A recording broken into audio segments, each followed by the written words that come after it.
Hey there guys, this is the Satellite, formerly known as the Satellite 54.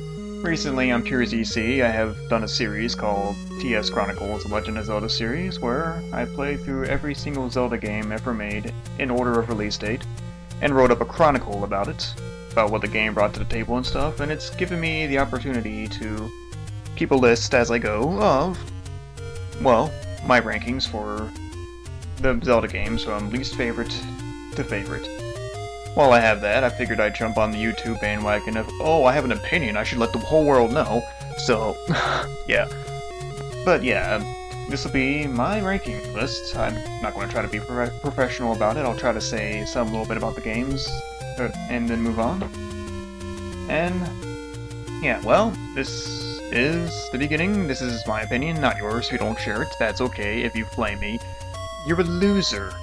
So, yeah, let's move on.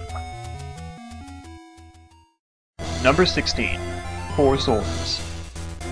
It probably isn't fair to include this, but it wants to call itself an official Zelda game. It's included in the 16 canon games, so I must put this on this list, and I will tell you that I don't like this game. I never played it multiplayer. The only time I've ever played it was the Anniversary Edition for DSiWare, and people tell me, oh, you have to play multiplayer, it's better in multiplayer. You know, Four Swords Adventures was aimed for multiplayer as well, but I have plenty of fun with that in single player. Four Swords, I just don't. It's slow, it is just boring. I mean, I guess it's the randomly generated aspect is fun for the levels, but yeah, and the music is pretty lackluster, and it's all just really simple. I mean, it's a couple of clever puzzles, I guess, but mostly this is just kind of meh. So, yeah, not a big fan of this one. It is my least favorite Zelda. Number 15, the Minish Cap. This game has its fans, and I'm not one of them. I want to like this game. I really like how they develop Link and Zelda as like children. They seem like children, but it's like Four Swords, which this is the same engine as Four Swords. The engine's just kind of slow and just a lot of tedious overworld navigation. There's also a library side quest that shouldn't exist. Dungeons are okay, but nothing too substantial. I mean, at least they had a good final level that led up to the final boss, but overall, it has some good things to it, but I'm just really not a fan. I wish I could like this, but I can't. And it also has my least favorite helper ever, Eslo. Number 14, Zelda 2, The Adventure of Link. This might be expected from many people who do not like this game because it is too difficult, or too unlike the other Zelda games, or too much like an RPG. I really don't dislike it. I have a kind of a love-hate relationship with this game because, well, it did bring in some stuff that the rest of the Zelda series used, like magic and towns and stuff like that. It's a different style. It's not unique, or, well, I mean, it's a little bit unique, but I mean, like, it's not got the unique kind of Zelda feel to it, in my opinion. Like, you've got your overworld travel, but then you've got the side-scrolling sections, which are just different, and I would have preferred it to stay the original way, but hey, Black Sheep, everyone likes to talk about it. I think it's also a little too difficult for me, but I'm sure I could beat it if I try it eventually. Like, well, without cheating. Game Genie, yay. But, yeah, not a bad game, just not one for me. Number 13, the original Legend of Zelda. This is where I expect to get the most criticism for my list, because it's the original! How can you put it so low? It's not a bad game. It's just, I think, outdated. It hasn't aged very well. I mean, would you want to play a game that came out where you had to randomly bomb every wall or burn every bush until you find the way forward? Sure, there's a mystery to it, but it's also just kind of annoying. So, it's a good game. It's still better than 3 other Zelda games, I think. It's just, it did, like, set off the franchise with a boom and inspired many other to come, but I just, I can't like this as much as the other games of the series. I like it, just I don't think it's as good as other games. So, yeah, love the original Zelda, but you and your sequel need remakes, and that's because you deserve some love. Number 12, Oracle of Seasons. I'm not putting the Oracle games together because I feel they deserve to be rated separately, and you'll find ages later on this list, but Seasons, it was good gameplay, but I just found it kind of a little bit boring because there's no story, like, and the main villain just kind of sits there scratching himself till you get there. It's, well, it's not very driving. Like, there's some good ideas, some good gameplay, the season changing, but I honestly feel like it's a little tedious to navigate, and, well, it just doesn't really stand out very well to me. I mean, there's like a couple good songs, Tarm Ruins, Dancing Dragon Dungeon, those are good songs, but otherwise the soundtrack is kind of meh, and I don't know. Good game, just wasn't very memorable or exciting for me. Number 11, Four Swords Adventures. I don't really have any complaints about this game. I think it's good. I like it a lot. It's interesting, the controls are fluid, an open world would have been better, but the chapter system works, the level design is pretty good. There are some confusing parts, but actually turn out good because they're like puzzles. The bosses are really cool.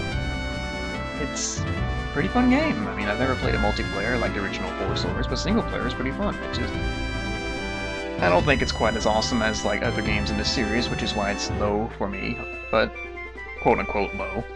Still a good game. I like it. I kind of would like to see it remade, like give it an open overworld, but keep all the missions and stuff the same or similar. Could be fun. But yeah, good game. Has a few underrated tracks. I like it. Number 10, Spirit Tracks. The DS games are low points in the series-ish. Obviously not too low because they're about in the middle of the list for me, but they're interesting control styles, and the story for both games they're okay. Spirit Tracks has some okay music, fairly good soundtrack, and a really, really awesome final boss and overworld song. Some dungeons are... the dungeons are fun, not really challenging except till later on. And the train works.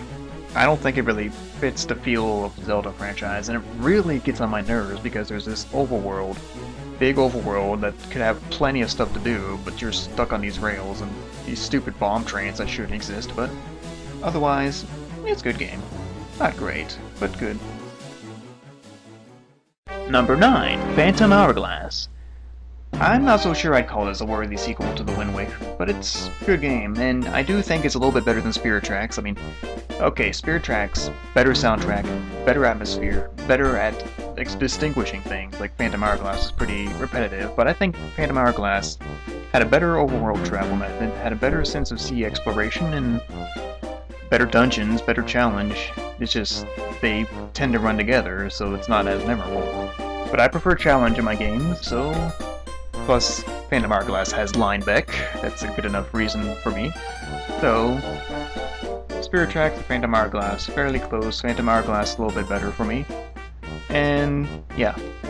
The Zelda games, they were interesting experiments, but I don't want to see them again because it's a weird style. So, they were fun for these two installments, but just stay away for a long time, I think. Number 8, Majora's Mask. There are people who love this game to death. They cry out that it's the best Zelda game ever made. I don't really see it. It's a good game. Pretty good game, but my problem with it is there are too few dungeons, and the first 2 dungeons aren't even that great. Great Bay Temple, though, that is the best water dungeon in the entire series. And Stone Tower Temple is good, but it's not the best ever. I think it really got hyped up, and that kind of killed the enthusiasm for me. Plus, I was expecting an actual tower, not like a single 2 or 3 floor area. Anywho, it's pretty rich in atmosphere with its characters and stuff. But there's also a lot of tedious side quests that involve waiting around for stuff to happen, which can get old. But, fortunately, you don't need to do most of these to beat the game, just for 100%. But, I don't know, it's a good game. It's just, I have some problems with it, and not too many major ones, but it's not one of my favorites. Number 7, Ocarina of Time. Sorry about that, I just got murdered by the Zelda community for putting Ocarina of Time at anywhere below number 1. No, but this game, I like this game, I do. I just think a lot of Zelda games, both before and after it, did Zelda better than Ocarina of Time did. I love the dungeons, I love the story, I love the music.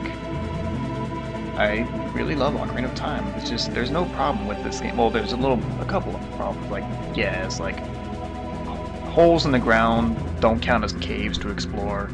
And the overworld, I love the overworld's design, I just think there could be a little bit more to do in it. But otherwise, Ocarina of Time is still a really, really good game. I just think there are better ones. That's it. Nothing to hate about Ocarina of Time here. Number 6, Twilight Princess. This is a really good game. I remember anticipating this ever since it was announced.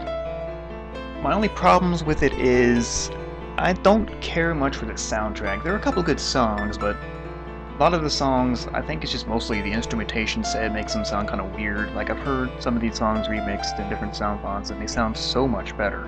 Like, some of them sound great the way they are, but other ones don't really sound that good until you remix them. And the story, I'm not really a big fan of. Midna is not one of my favorite helpers. I mean, her story's good, but as a helper, she was kind of annoying to me. But it's a good game. Very large overworld. One of the best in the series, at least the best 3D one. And it's massive, lots to explore. There's caves and secrets and stuff to find. It's alive. The colors of the game I'm not really too fond of. I think it could have been a little bit more bright and lively as opposed to sort of dullish. And dungeons are great. City in the Sky. It's really, really fun game, and yeah, I love it a lot. Number 5, Oracle of Ages. Those Oracle fans who are disappointed by Seasons are probably going, there it is! Unless you don't like Ages that much, then screw you. No, but Oracle of Ages I really, really liked because the story was good. I was actually invested in the land of whatever it was, I forget which one. It was Laverna, that's right. But then the villain was pretty good villain. Story was good. I loved the puzzle aspect. It was challenging and thoughtful. I really do not like Jabu Jabu like everybody else, and I don't care for the Mermaid's Key side quest. It's not the Goron dancing part. That part's not really that bad. It's just all these forced side quests and mini games to get the key was a little bit annoying. But the rest of the game, really fun, really solid. I loved it so much more than the Oracle of Seasons. I was like, wow, I was impressed. But yeah, it's one of the greatest games I've played, and glad to have it on the list. I mean, it still has some, it still lacks good songs, kind of like Seasons. Has a couple, but mostly kind of meh. But still, really good game. Number 4, Skyward Sword. This one was great. This was full of just excellent gameplay and excellent dungeon design. There was no bad dungeon in this game, and those time shift stones, man, that was an awesome idea. Sure, it was new with its whole Wii Motion plus swordplay, but for the most part I thought it was fine. I mean, when it came to swimming and drawing, it was stupid, but at least drawing was required only once, and the harp was dumb. But hey, the rest of the game was great. I think the sky could have been more interesting, and I kind of wish there was a main overworld so switching between areas would be easier, but oh, and tad tones, those suck. Never do that again. Please, Nintendo, just don't. But otherwise, great game. I love the soundtrack, the orchestrated soundtrack. I just love it. The story's good, and the graphics are pretty, and it's a wonderful game. It's a great game. Good job, Nintendo. And here we go, down to the final 3. And number 3 we have The Wind Waker. Anyone who dislikes this game, I'm not gonna say anything, but like, it's an amazing game. It's so beautiful. The atmosphere is lovely. The graphics are pretty. I love the style. Like, it's not kiddie at all. If you think it's kiddie, you have not played this game. The story is amazing. The music is awesome. I mean, and the islands I think are great because it's a true sense of seafaring exploration, finding new islands, getting little secrets there. Sure, the Triforce quest is a little bit annoying. I didn't have as much of a problem with it as other people do. But good dungeons. Good story. Oh, that story, man! That is an amazing story! And just, it's a great, beautiful game, and it's one of my favorites, and sheesh, it's just, I could gush about it forever. It's just that amazing. And it doesn't hold your hand as much as other Zelda games, has an automatic plus. Great game. Definitely needs to be played. Number 2, Link's Awakening. This game, man, this is the first Game Boy Zelda game, and people might have been worried because people have looked back at Super Mario Land and thought, the transition to Game Boy wasn't very good. But then Link's Awakening pushes the limits of the system and beyond, and probably does some stuff more advanced than the other 3 Zelda games that were out at the time. It was a great game. It was wonderful music, great atmosphere. I think the best story in the game. Like, if you think about it, you're basically, by saving the island, you're destroying it. It's really deep. It's just a beautiful story, beautiful atmosphere, mysterious. It kind of does hold your hand a little bit, but not too bad. The only problem I have with it are those stupid annoying messages. Yes, I know it's a heavy rock. Yes, I know that's a strange object. Shut up! But really, really fun game. Great level design, dungeon design, overworld design. I love it. I mean, I think the item switching menu could have been a little bit better. The Oracle games did really well with that. But otherwise, this is a beautiful game, and it just needs more attention. I think it already has enough attention, maybe. Because it's just one of the greatest out there. I don't hear a lot of people talk about it when it's really that great. So yeah, that's my number 2.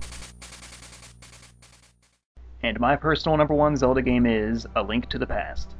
Those who know me, or those who are keeping track, saw this one coming, because I love this game so much. It's like perfect Zelda game. It was the 3rd one, and okay, maybe not perfect, just a couple minor problems, but that's it, minor. It's a 3rd game, and it made Zelda what it is today. It just completely solidified the formula and set a standard that I don't think any other game has managed to surpass yet. I mean, like going back to Ocarina of Time, thinking this was a great game and set so many standards. I think the only standards it set was that it made it into 3D and Z-targeting. Otherwise, it's still following the same rules Link to the Past put out. It's so great. It's got so many dungeons. They're all pretty clever with their own gimmicks and stuff. I mean, there's maybe 1 dungeon or 2 that aren't as inspired but are still fun. The overworld is great. The secrets and stuff, awesome. It's just a wonderful experience. I grew up with it, and I still have not gotten tired of it at all. I mean, that could be nostalgia, but I have felt the same about Ocarina of Time until a year or so ago. And I was starting to think, yeah, this wasn't as great as I remember it, but it's still a good game. But Link to the Past has not lost any love from me. This is just a beautiful game, and it always will be. Great soundtrack, great story. Everything about it is perfect, and I can't wait to see how they revisit this game with A Link Between Worlds. And there you have it. That is my least favorite to favorite Zelda games in order. Will I redo this list when A Link Between Worlds comes out? Possibly, maybe, I don't know. We'll see about that. I just wanted to do this for fun, and because I love Zelda, and thought it would be a nice bookend to my Zelda Chronicles series on Pure ZC. I will put that link in the description if you care about that. Maybe not. But hey. Anyway, thank you all for watching. If you agree or disagree, that's okay. You're allowed to have your own opinion, just like I said, don't flame me. That's just kind of sad. But yeah, well. Hope to see you again in the future. The Satellite, signing off.